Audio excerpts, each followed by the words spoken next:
শিরকের সাথে আপনারা আছেন কিনা একটু শরীর চেক করলে টার পাওয়া যাবে। শরীরে তাবিজ লাগানোটা শিরক, নিষেধ করেছেন বিশ্বনবী সাল্লাল্লাহু আলাইহি ওয়াসাল্লাম। আপনাদের কষ্ট লাগবে অনেকের, কারণ তাবিজ এত মহব্বত করে মানুষ লাগায়, হুজুরে দেয়, হুজুরে চুমা খায়, যারা দেয় হেও চুমা খায়। আবার ভয়টা লাগলে তাবিজের ব্যবসায়ী আছে, এখানে আসে অনেক। অথচ সৌদি আরবের এয়ারপোর্টের পুলিশ গুলো তাবিজের যে জ্ঞান রাখে, আমাদের হুজুর গুলো সেই জ্ঞান রাখে না। কি আফসোসের বিষয়। আপনি সৌদি আরব না মিডল ইস্টের যেখানে এয়ারপোর্টে নামলে দেখবেন এরকম করে পুলিশে চেক করে। আমি গিয়েছি প্রায় সবগুলোতে মিডল ইস্টের, পুলিশে চেক করে। তা আমিও চেক করি। প্রথম আব্বাকে নিয়ে গেলাম, আব্বাকেও চেক করছে, আমাকেও করছে। বললাম হে ইস্তেফাল, কি করো? তাবিজ। আমিও পুলিশের গায়ে তাবিজ চেক করা শুরু করলাম। পুলিশের কয় তুমি কি করো? আমি গেলাম আমিও তাবিজ চেক করি। তুমি চেক করো আমার, আমি তোমারে করি।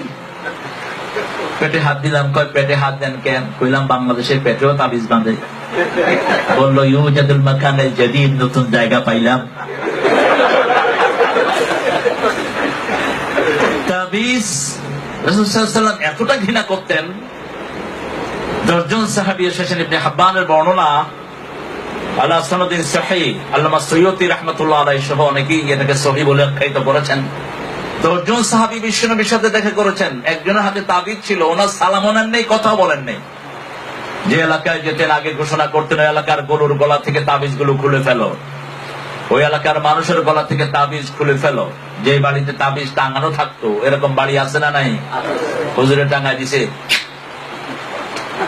নামাজ পড়ে না, এক ওয়াক্ত। সারা ঘরে কোরআন টাঙায় রাখেন, কোনো লাভ হবে না। টাঙানোর জন্য আসেনি কোরআন। যদি লাভ হতো তাহলে কোরআন যে বিক্রি করে হের বোধহয় লাভ হতো সবচেয়ে বেশি, কারণ হের চারিদিকে কোরআন শরীফ আছে না নাই?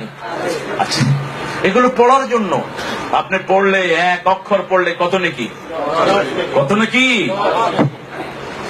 মান ক্বারা হারফান ফালাহু হাসানাহ, আল হাসানাতু আশারু আমসালিহা।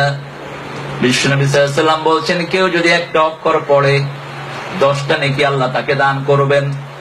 আমি বলি না আলিফ লাম মিম হারফুন, আলিফ হারফুন, লাম হারফুন, মিম হারফুন।